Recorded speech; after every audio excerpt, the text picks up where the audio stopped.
While Lewis kept his vigil, Peroni and Nichols were discussing their next move in hushed whispers, and Larry McCulloch was pacing the room excitedly. He felt like he had dropped 20 years in as many minutes, and as if to mirror this change in fortune, the sky outside had brightened as the new day, one he now knew he might actually see the end of, finally took hold, and the night was banished for another day. "Did you see that bastard's face?" Larry said for what must have been the fourth time since Randall's exit, and as before to no one in particular. Not so smug when he scurried out, was he?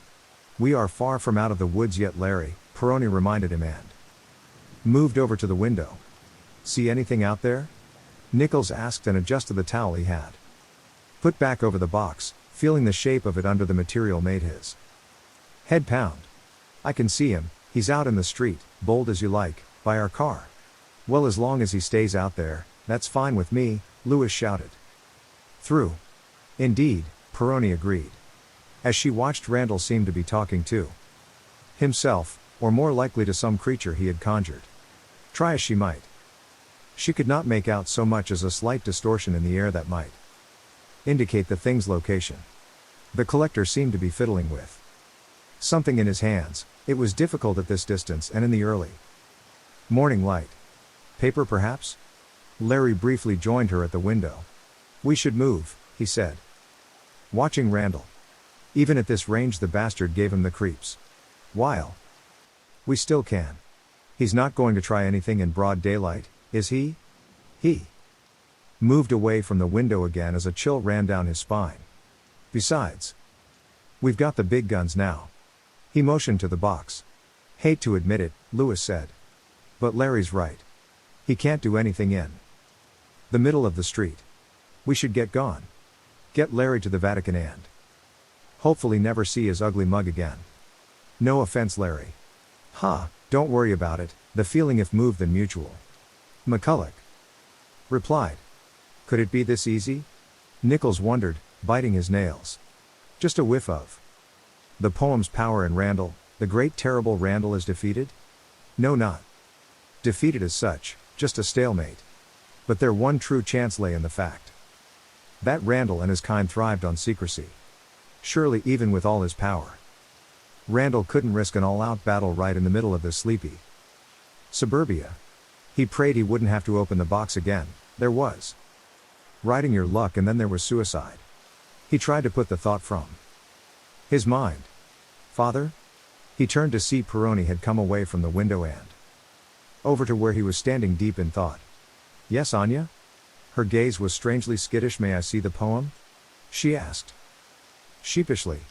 "Not a good idea, Anya," he replied softly. He smiled as reassuringly as he could. "We don't really know the potential of the poem, no one does. Even what prolonged exposure to its power might do to us, what it may have already done."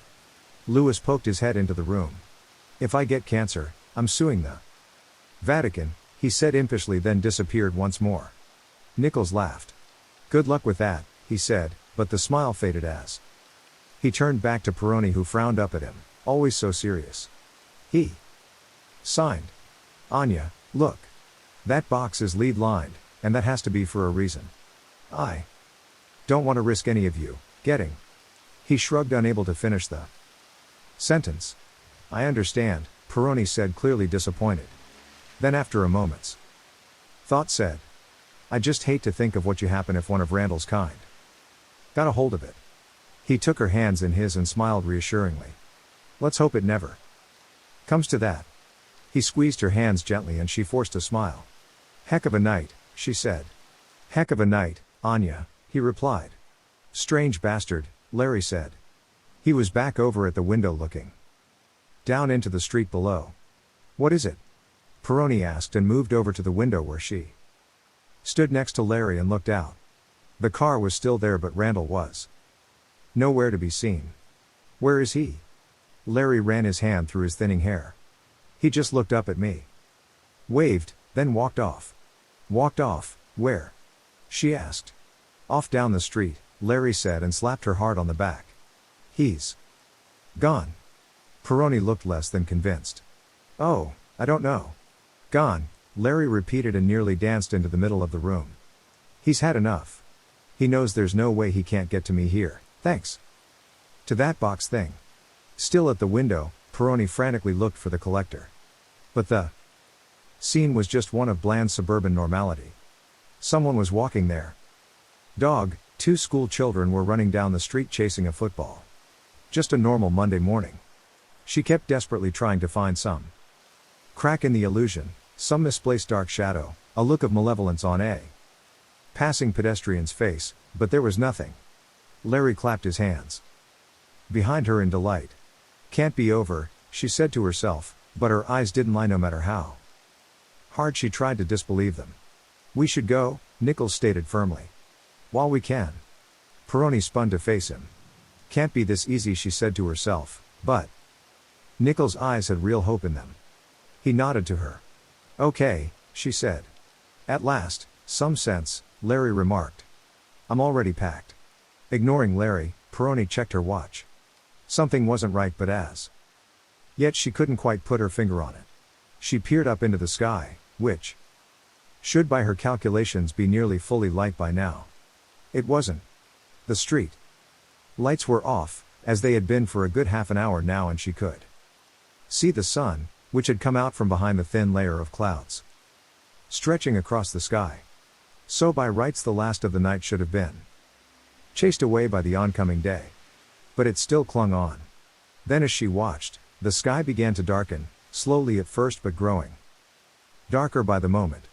She screwed her eyes shut and rubbed them with the balls of her hands.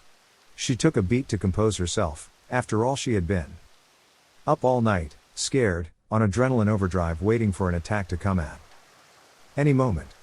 So it wasn't hard to believe her tired eyes could deceive her. She told herself to remain calm and opened her eyes again. She gasped out loud. It was now twilight outside and getting darker.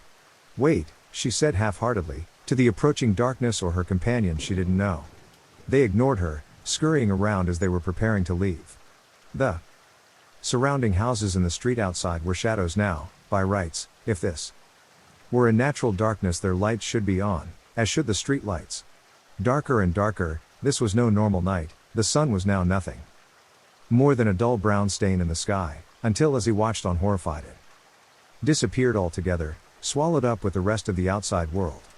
The light bulb in the room dipped and the room was suddenly pitched into sheer darkness before it slowly faded up again, but its light couldn't penetrate the pitch black outside. So much so that Peroni found that she was now staring at her reflection in the window. What the shit was that? Larry cursed and dropped his suitcase so the contents spilled out onto the floor. Outside, Peroni said. What the hell's going on out there? Lewis cried. Nichols rushed over to the window. Now what? Peroni pointed lamely to the nothingness outside. The sound of electrical sparking came up from below them, followed by a loud bang of something exploding. Shit, the lights are out downstairs, Lewis shouted. He looked up as the bulb above his head and the landing flickered, then died. Shit. Power cut? Larry asked. Then remembered the bedroom light was still glowing dimly, now the only source of meager light. It's him, Nichols said grimly, still looking out into the void outside. It all just went dark outside, Peroni told him. Right in front of my eyes. What's going on? Larry wanted to know. He followed their gaze out the window. Lewis retreated from the darkness of the landing, gun drawn, and leant against the doorframe, his eyes wide with terror. Black as pitch downstairs. Now, he said. Darker, Nichols said. It was as if someone had thrown a thick blanket over the whole house. That's no natural darkness, he added. A loud crash from downstairs drew them all over to the door. Lewis held out an arm to stop them getting past. Wait, no point in crowding me, can't see anything beyond the top of the stairs out here. Stay in the room. He aimed into the nothingness beyond the weak light coming from the bedroom's solitary light, which barely reached the top of the stairs. Peroni cocked an ear to listen as more crashing came from downstairs. Shh, everyone, that's coming from the kitchen.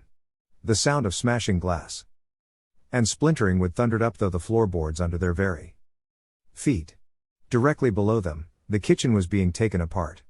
Nichols Larry grabbed the priest by the sleeve and pulled him away from the door. What are you waiting for? Use that thing, all hell's breaking loose down there. No, Nichols pulled his arm away from Larry's desperate grasp. They're downstairs, Larry pleaded. They could come up here at any second. You saw how Randall reacted when you just opened that thing. He made to grab Nichols again, but he stepped back, shaking his head vigorously. No, the word came out of Nichols' throat as a shrill cry. Get away from me, he demanded. Seeing Nichols panic, Peroni took a step towards him, but he staggered away with his head in his hands. No, no, no, he screamed. She dragged herself away from the scene and moved past Lewis and onto the landing to the very edge of the light. Careful, Anya, Lewis warned. Cover me, she said, approaching the darkness. Cover you? Lewis exclaimed. There could be a fucking huge monster an inch in front of your face and I wouldn't see it. She peered into the void. Good point. Back in the room, Larry spat a curse at Nichols and took a step towards the box on the table. Fucking coward. He made to grab the box. Don't you touch that. Nichols warned through gritted teeth, his voice was almost a growl now. And he pointed an accusing finger at Larry. Fuck you. Larry pulled away the towel to reveal the gaudy-looking lifeline. He moved to pick it up, but Nichols flew at him, and before McCulloch could react, the priest's shoulder barged him away from the table with the strength of a madman. The blow caught McCulloch sharply in the ribs and sent him sprawling to the floor. Larry.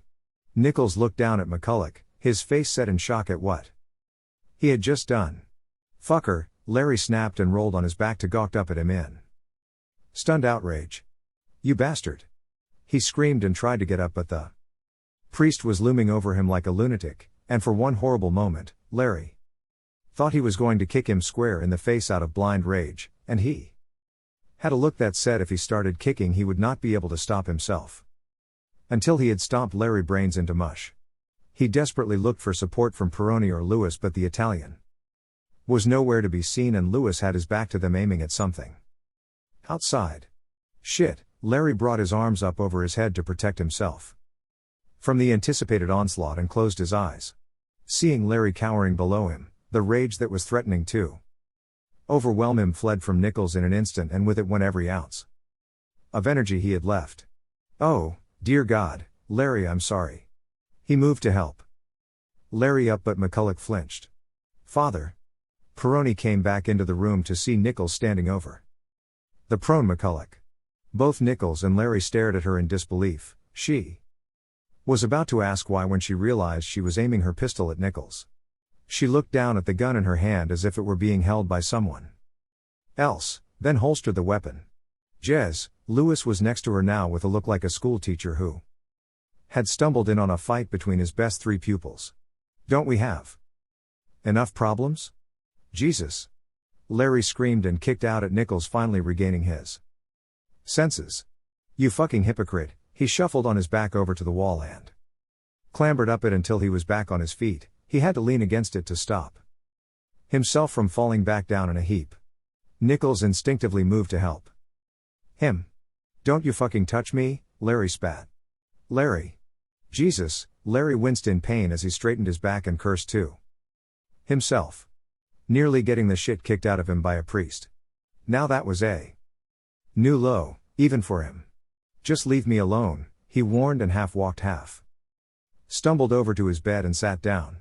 Nichols desperately wanted to say something, some words of apology. Not only to Larry but to Peroni and Lewis, anything just to get their eyes off him. The crushing disappointment in them was worse than any bile that came from McCulloch's mouth.